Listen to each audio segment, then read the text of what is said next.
سبحانك اللهم يا عليم يا حكيم علمنا من علمك وأعطنا من حكمتك وآتنا من لدنك رحمة وهيئ لنا من أمرنا رشدا. أعوذ بالله من الشيطان الرجيم. بسم الله الرحمن الرحيم.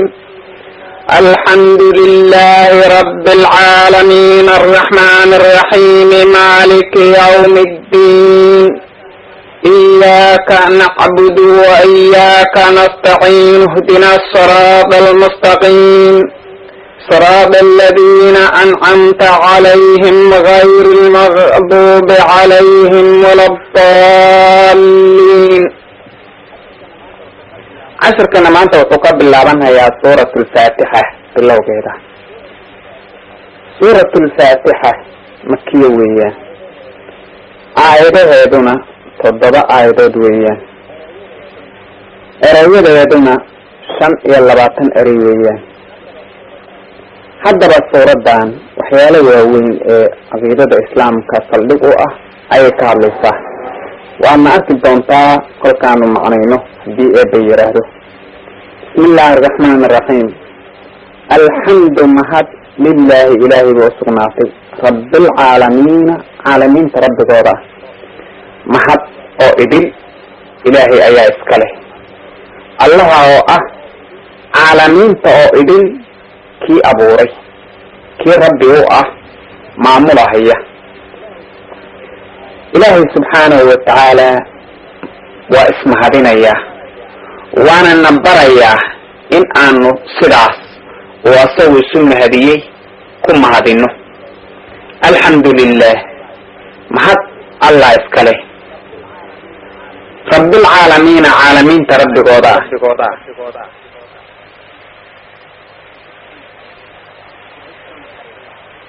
ku naxariista, naxariista teeda ballaaran ku naxariista, naxariista teeda caamka ah ee adduunyada dhexdeeda ah, kaafir iyo mu'minba iyo wax nool oo dhan camimaysa, allaha ku naxariista. arraxiimi, naxariista, naxariista gaarka ah ku naxariista, naxariista teeda yaryar ku naxariista, naxariista khaaska ah ee ku gaarka ah dadka mu'miniinta ah maalinta qiyaamada ku naxariista. allahaas ayaa mahad iska leh. arraxmaan araxiim, ilaahayga naxariista adduun iyo aakhiraba naxariista iska leh.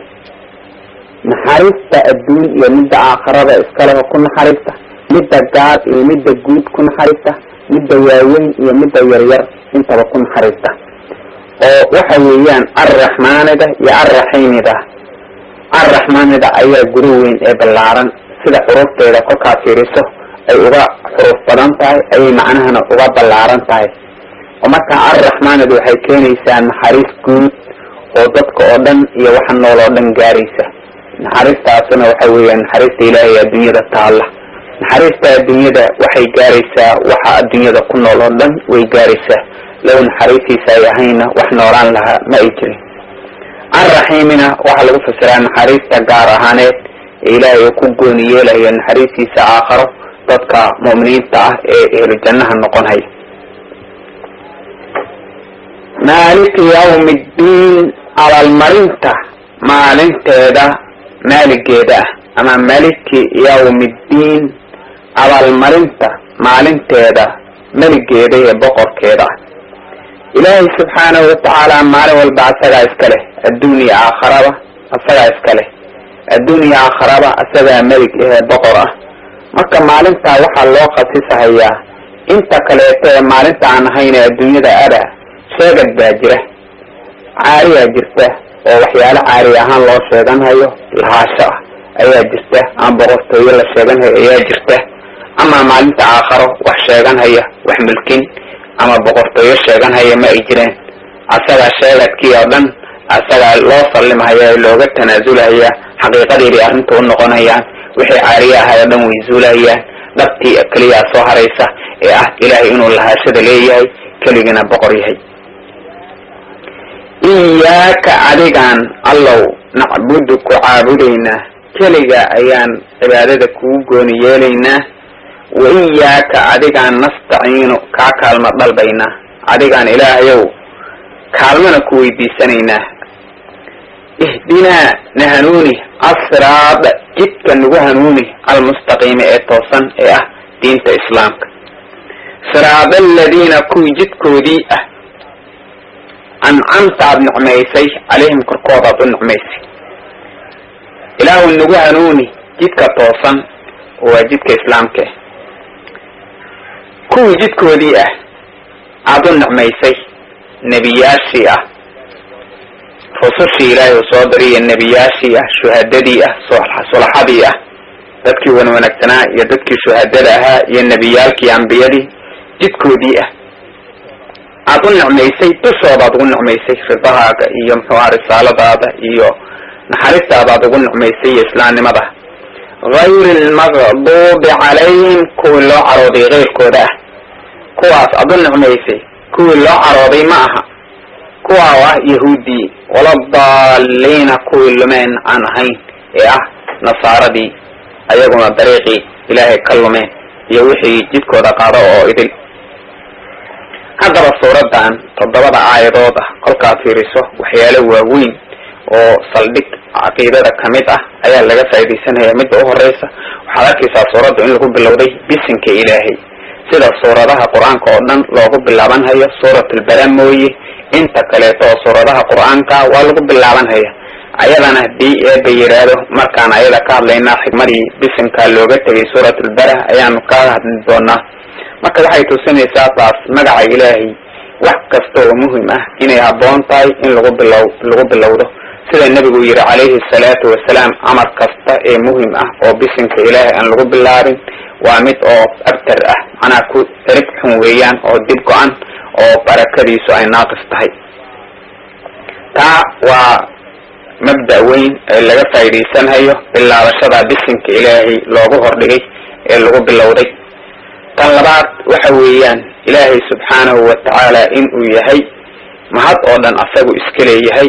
isna mahadinhayo dadkana uu barahayo koonkaan oo dhanna inuu asagu rabbi u yahay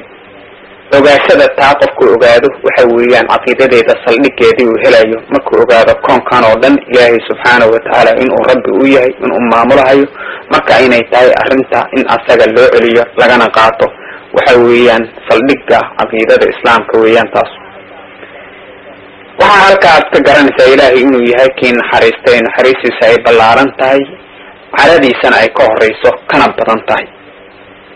inuu asagu yahay maalinta qiyaamada kii ee iska leh oo marka halka aad ka garanayso maalintii qiyaamo jiridii aad ka garanayso maalin dambe inay jirto oo dadkii oo dhan la abaalmarinhayo qof walba wuxuu soo kasbaday khayr ama shar lagu abaalmarinhayo taasina waxa weeyaan saldhigyada caqiidada inuu qofka uu rumeeyo maalinta aakhira jirideeda iyo qof walba in lagu abaalmarin doono waxa uu kasbaday tan kale waxa weeyaan ilaahay cibaadada in lagu gooni yeelo iyo kaalma balabkaba labadaba ilaahay lagu gooni yeelo tan kale in muxuu ahaa ilaahay halkaa naga tusinayo sidaan u baryi lahayn oo markaas addoonku ay tahay dariiqiisu ama waxa la gudboon asagoo dadaalayo awoodiisa oo dhanbixinhaya haddana inuu ilaahay ku tiirsanaado had iyo jeer ilaahay uu baryayo ihdina siraada almustaqiim jidka toosan ilaahu nagu hanuuni jidka oo ah kuwii hore dariiqoodii haddaba halkaas laba dariiq inay jiraan kuwa ilaahay u nicmeeyey iyo kuwa ilaahay u carooday iyo kuwa baadiyoobay inay dariiqyada ay jiraan marka jidka had iyo jeer dadka mu'miniinta ay weydiisanayaan waxa weeyaan jidkii kuwa loo nicmeeyey ee ambiyadii ilaahay iyo shuhadadii iyo dadkii wanaagsanaa jidkoodii ah waxaa la wariyey nabiga calayhi salaatu wasalaam inuu yiri ilaahay baa yiri macnaa xadiis alqudsi oo ilaahay uu yiri nabiguna uu ka xikaayoonhayo ka warramayo ilaahay baa wuxuu yiri salaada waan qaybiyey aniga addoonkayga yaan ku dhex qaybiyey qayb anigaa iska leh qaybna addoonkaygaa iska leh addoonkaygu waxa uu su-aasho wuxuu u weydiisto ayuu leeyahay addoonkaygu markuu yidhaahdo alxamdu lilaahi rabbialcaalamiin waxaa markaa ilaahay yidhaahdaa addoonkaygu way ammaanay way mahdiyey addoonkaygu markuu yidhaahdo arraxmaan arraxiim oo sidaas addoonka ku faatixada akrinhayo arraxmaan arraxiim uu yidhaahdo ilaahayna markaa wuxuu yidhaahdaa addoonkaygu way ammaanay kolka hore alxamdu lilahi rabbialcaalamiin markuu yidhaahdo wuxuu ilaahay odhanhayo addoonkaygu way mahdiyey الرحمن الرحيم مركو يرادن إلهي وحوران هي أدون كيبو وإي أماني مالك يوم الدين مركو يرادن وحوران هي أدون كيبو وإي شرفي إياك نعبد وإياك نستعين مركو أدون يرادن إلهي وحوران هي تاس أني أدون كيبو دحيسة اهدنا الصراط المستقيم الصراط الذين أنعمت عليهم غير المغضوب عليهم ولا الضالين مركو يرادن إلهي وحوران هي تا أدون كيبو أسرناتي أدون كيبو وحا أسؤاشو أيو ليه haddaba taas iyo waxyaalkaas suuraddan ay tusaalaynayso waxaad ka garanaysaa suuraddaanu macnaha weyn oo ay leedahay iyo had iyo jeer akhriskeedu u badan yahay salaada loogu soo celcelinhayo dadka muslimiinta ah qof kastoo mu'min ah iyada uu ku tacalluqsan yahay oo markaas qofka mu'minka oo salaada tukanhaya ugu yaraan oo akhrinhayo hameenkii maalintiiba 7 jeer oo akhrinhayo marka uu yartahay markii kaleeto salaado sunna ay sii tukanayaan ayna xisaab lahayn oo markaas had iyo jeer faatixada qofka mu'minka uu la xiriiro akhrinhayo salaada ayada lagu tukanina ma ba ansaxayso sida nabigu yiri calayhi salaatu wasalaam salaad ma laha qofkii aan faatixada akhrin sidaas uu yiri nabigu calayhi salaatu wasalaam marka waxa weeyaan faatixada waa saldhigga ayada quraanka lagu furfurtay ee bilaabashadiisa ay tahay haddana aqeedada saldhigeedii weeyaan waxyaalka waaweyn oo dhan ayay ka waramaysaa saadaradeed baa nabiga lagu yiri calayhi salaatu wasalaam ilaahay wuxuu ku siiyey 7 la soo celceliyo iyo quraanka weyn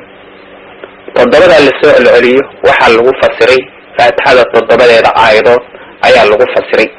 soo celcelinteeda oo akhriska had iyo jeer lagu soo celcelinhayo حتى سو دقيقة وحا لوريي 2 jeer in ay nabiga ku soo degtay ayadoo mar ku soo degtay ayaa hadana mar labaad sidii ayadoo cusub hadana lagu soo dejiyay malaa'ig badan ay sugantinayso faasaradeed dadka muuminiinta waxa wanaagsan had iyo jeer faatixada inay la xiriiraan kolka akhrinayaan ayadoo oo macaanideeda tadabburayo fiirinaya ilaahay inuu mahad oo dhan iska leeyahay koonka rabbiga inuu yahay oo maamulayo naxariista inuu yahay naxariista waaweyn ee taada yareeba ku naxariista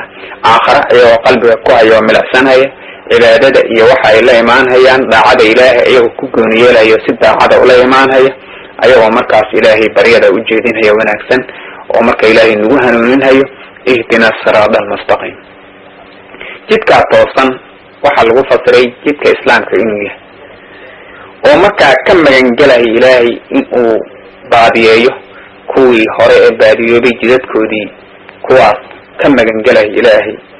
jidka toosan oo weydiisanayaan waxa weeyaan kuwii ilaahay u nicmeeyay jidkoodii oo aan ahayn kuwii ilaahay u carooday yahuuda ayaa lagu fasiray kuwa ilaahay u carooday wala daalina kuwii baadiyoobayna aan ahayn casharkeena maanta intaas ku ogyahay wassalaamu calaykum waraxmatullah casharkeena maanta ku kala bilaabanaya suuratul baqara bilowgeeda suuratul baqara madaniyad waxay ku soo degtay madiina nabigu intii soo haajiray waxayna ka mid tahay suurooyinkii soo degay nabigu markuu soo haajiray kuwa ugu horreeyey aayadaheeda badankooduna waxay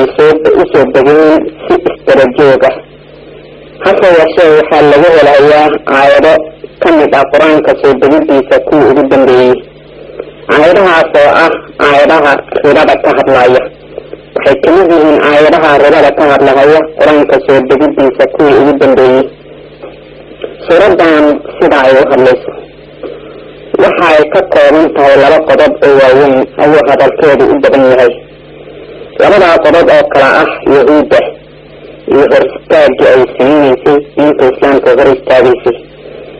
iyo cadaawanimadii ay la cadaawoonaysay taa oo aan arki doono aayaad badan ee ka hadlaya nicmada ilaahay ugu nicmeeyey iyo dabeecadooda say ahaan jirtay weligood ay muxuu nicmada ilaahay ku sifrin jireen rususha muxuu waxyaalka iyo dhibaatooyinka ay muxuu ka soo martay iyo sida muxuu xaalkoodu ahaa xaalkaas ayaana loogu soo bandhigi doonaa suuradan isla waqtigaas yahuuda iyo kuwii afkood ku shaqaystooyinka ahaa ee islaamnimada sheeganaya munaafiqiinta ahaa xiriirkii ka dhexeeyey ee ay u wada heshiiyeen nabiga asxaabtiisa sidii loo lugoyn lahaa iyo kuwii kaleeto ee gaalada ahaa ee mushrikiinta ahaa waxay kaleeto ka hadlaysaa dadka mu'miniinta ah ee kobcintooda aayaadka ilaahay lagu kobcinayo waktigii ugu horeysay awaamirta la farahayo mawaahida laga reebahayo iyo sida muxuu ahaa tartiib tartiib hadda sidii uu dana ilaahay subxaanahu watacaala aayaadka qur-aanka loogu baabi'inayo. darsigan iyo qaybtooda horena waxaan arki doonaa 3 qaybood oo dadka qaybihiisa ah inay noo soo bandhigi doonto. qayb wanaagsan oo mu'miniin iyo qayb gaalo cad ah muxuu gaalo cad waxaan wadaa gaalnimadooda cadaystay aan qarsanaynin iyo qayb kaleeto munaafiqiin ah oo ayagu korkaa isku muujinhaya iimaan iyo inay yihiin dad muslimiin hoosna gaalada kala xiriira. 3 qaybood ayaa naloo soo bandhigi doonaa suuradaha intooda hore. isla waqtigaa waxaad arkaysaa bandhiga sidaas ah in ay tahay aadamigu had iyo jeer waqti ay joogaan iyo meel ay joogaanba qaybaha 3 inay ka bixi karayn. qayb walba waxaa naloo soo bandhigi doonaa astaamaheeda iyo tilmaamaheeda iyo sida xaalkeeda ku dambayn doona. waxayna suuradaana ku bilaabanaysaa kolka ugu horeysa qur-aanka dadka mu'miniinta markaa haddana tilmaamahooda noloshooda iyo kaafiriinta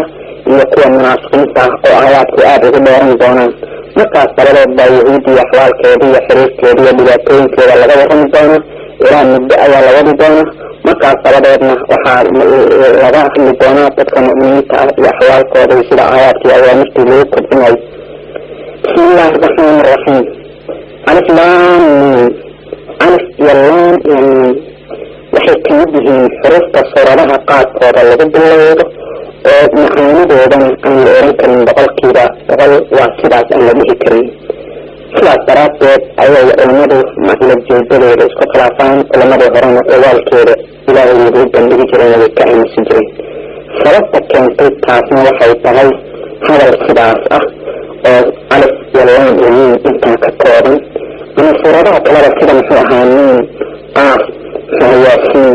kaaf haya insaad xaamiin suuradaha sidaas oo kaleeta laabashadaas may aqonin carabta hadal sidaas u kooban ama sidaas u dhisan oo kuma ayna hadli jirin. nabigana calayhi salaatu wasalaam ma u fasirin lagama soo sheegin inuu fasiray oo yidhi sidaa weeyaan ma haddaana carabta ku hadli jirin. nabigana aan laga soo sheegin fasiraad ilaahayna sidaa u soo dejiyey lama oran karo boqolkiiba boqol macnuhu waa sidaa. taasaa keentay markaa culamada inay isku khilaafaan. culamada horena waxay ka aaminsi jireen ogaalka arrimahaas ogaalkooda waxay ilaahayda isaga damiti jireen xorin jirin ilaahayda oo cilmi leh saasay ku gaarsan jireen. waxaa jirta culimooyinka qaarkood ama fasiraada badan oo la fasiro kan la yidhaahdo waa ugu dooran yahay waxa weeyaan baraarujis dadka lagu baraarujinayo qur-aanka mucjiznimadiisa lagu baraarujinayo oo ujeedadoodu ay tahay qur-aankani wuxuu ka kooban yahay oo iska saaray hadalka aad xurufta aad ka saartaan hadalkiina markaad hadlaysaan xurufta isaga geysan hadalkiina carabada hadalka carabada dadka ku hadla isaga geeyaan oo ay ka mid yihiin alif iyo laam iyo miim xurufta hijaayiga ahayd ee carabiga la iska saaro marka laga hadlahayo qur-aanka xuruftaasaa isaga geeyay. isla waqtigaasna waa kaasoo lama imaan karaysa jinni inta hadday isu taraan lama imaan karaya. waa loogu taxadiyey oo loogu banbaxay inuu qur-aankaasoo kale la yimaadaan. 10 suuradood oo suuradihiisoo kale inay la yimaadaan. aayad ama aayaad asagoo kaleeto inay la yimaadaan. war asagoo kaleeto inay la yimaadaan. wuu ka cajisay ilaa yawma qiyaamana cajisku sidaaba u saaraan yahay khalaaqda oo asagoo kale lama iman karaya. marka sidaas ayay ujeedadu tahay ayaa culimada qaarkood yidhahdaan. haddii la yidhaahdo hadal fasirana macnahaas ayaa ugu dhow oo laga xijaxa. dalika kaa الكتاب أو كتابك لا ريب لا شك فيه في سماحان أنه من عند الله إلى أكتسل وهذا إلى حديث الرسول. ذلك إشارة كتابك القرآن كذا كتبتله أن كل عيسى ذلك كاس تدرس للدرجة ديس أي كفايسة لكتابك القرآن كاء لا ريب فيه شك وحدي سماحان إلهي أكتسل ورسول بجي شك كنجو هذا الحاس يالون يتبقى مساقوة شك سماح سكون دين السنة وحاسيها نوني شكلها وحي كسر لها أيوة المستقبل سأيا بنيء السؤال لأن البنيء السائية البنيء السائية أن يكون الكيسة وقت عقل لها تدبرها في الفيلية ويح شكلها كسر لها وقت طلبت قصة شكلها هي شكل بسكساقات منها هدى حنين كتاب للمتقين كو إلهي كعسده حنين بإيه حق تصارين هو مكا حنين بإيه كو إلهي كعسده كل المتقين كو القرآن كهنين كو إلهي ألا كنا لأفتانه من ليشه مكا الذين كواتوا يؤمنون خناية بغير غير كرناية ويقيمون أوبة الصلاة صلاة أوبة ومما رزقناهم نحن كو أرجو ميقار كيسنا ينفقون بحية كل عيادة المتقين كو القرآن كهنين كو إلهي وكو خنايان غير كرنايان وحتى مطن أي أركنين بركي إهلان واحتسن هاي الدلاء كونك عيدة هلان رفش إلهي أصاب برعي وعبيسه كتبت إلهي أبحران كوهنا يوم من يحيى غير إلى كمكان وكمتها بعض كده يصابحين تآخر تنبي النار صراط كيتك صراط لمرهو ميزان كي حسابك غيرك ملائكة جرد بيضا يحاك إلهي سبحانه وتعالى جرد بيسية قدرد بيسية وعيديسة وحياك عطيك وكمكان كوهنا يومين والقرآن وحن إله الوقت يحجر مع القرآن وآساس كالكوداد الصويت إيمان قوة وقوة أنه هي وحكمة الذين يؤمنون غنيان بغير غير غنيان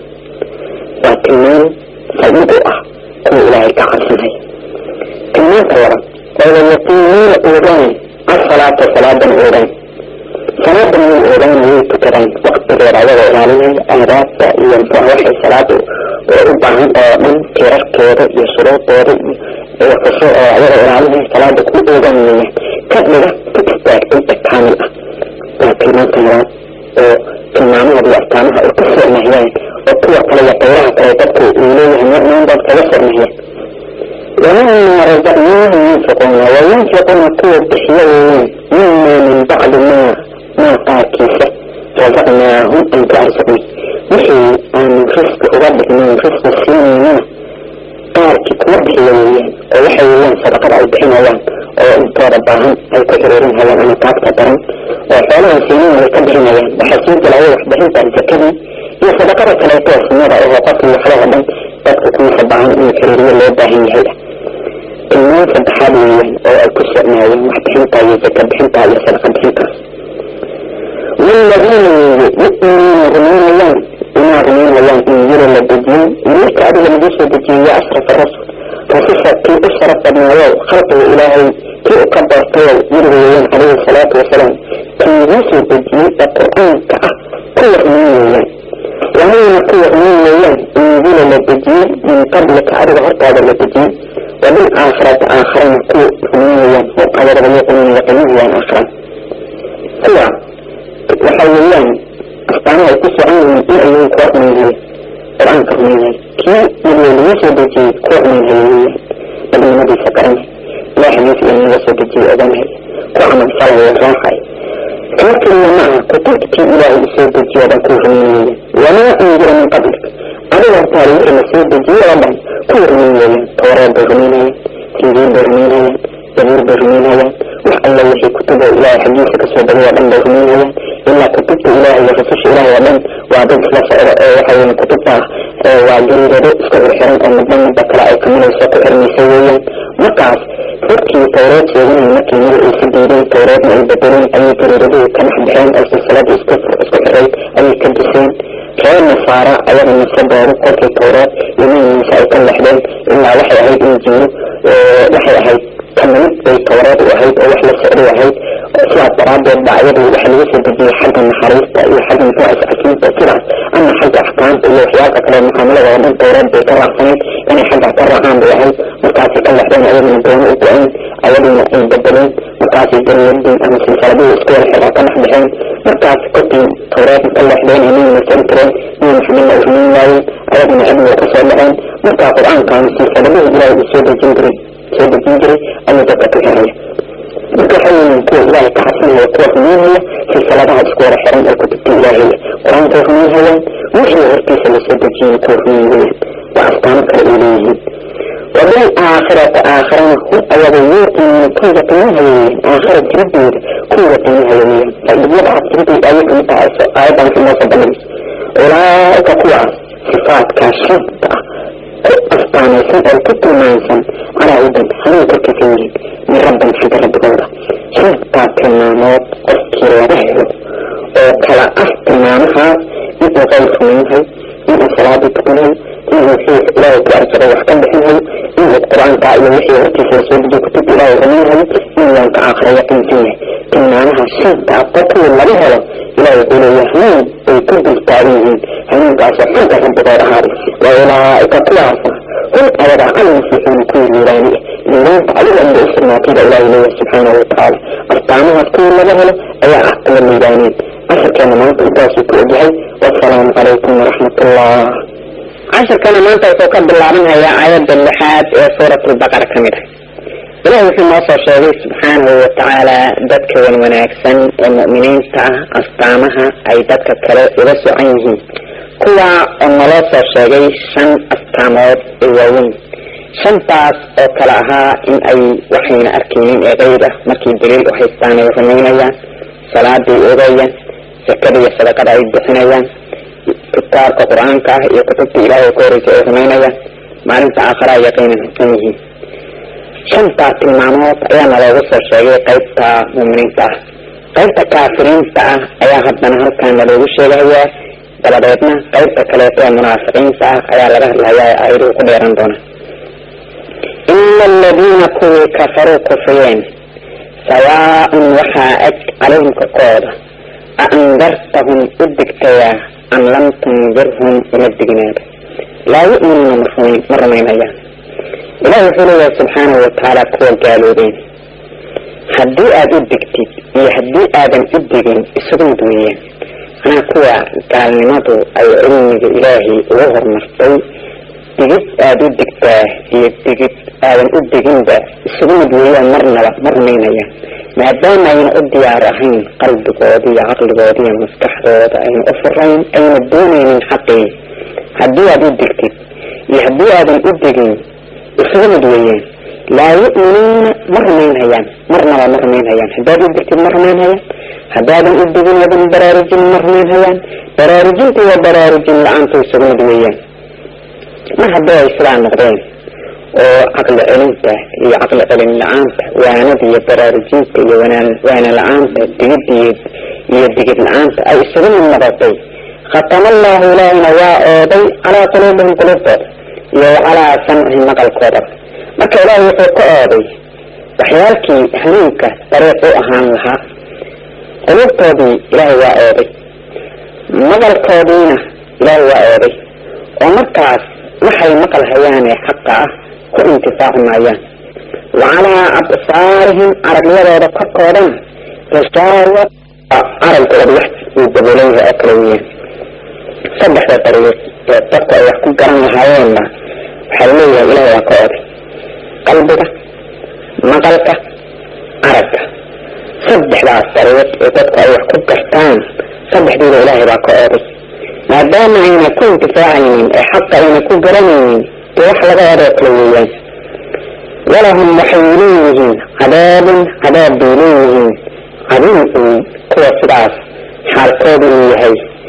oo ilaahay qalbigii iyo maqalkii iyo araggiida uu ka ooday oo ka soo baxeen dhib iyo laayooyin ku soo baxeen iyo dhaga intaba kuwaas cadaab cadiima ayay leeyihiin intaa ayaa gaalnimadooda muujisanayay ee aan munaafiqiinta ahayn islaamka muujisanaya hoosna gaalada ka aan ahayn intaa ayaa looga haray astaamaha ay ku soconyihiinna waxa weeyaan haddii la baraarujiyo haddii aan la baraarujin inay isugu mid yihiin digid iyo digid la-aanta inay isugu mid tahay labada jeerba ay yihiin kuwa ilaahay uu ooday caqligii iyo qalbigii iyo maqalkii iyo dhagihii iyo indhihiiba uu ka ooday cadaab cadiim ana ay leeyihiin adduunyada ee alfaha aakhiro halkana waxa loo gudagalayaa dadkii islaamka sheeganhaya laakiin in dhabta aysan ka ahayn hoos gaalnimada ku qaranayeen wa min annaasi dadkii waxaa ka mid ah man baa ka mid ah يقول أرنيا آمنا وانهميني بالله الله هميني وباليوم الآخر وانك دنبنا وانهميني وما هم منعه بمؤمنين كوالمؤمنين ميح إلهي إليه سبحانه وتعالى تبكي حاكمده مد أرنيا كو أرنيا وحان هميني إلهي وانهميني من نبي سان هميني وطردي سان هميني إني إنسان هميني أيودي سيئ وان هميني كتبت الله إسود الجان هميني خصوص إنسان هميني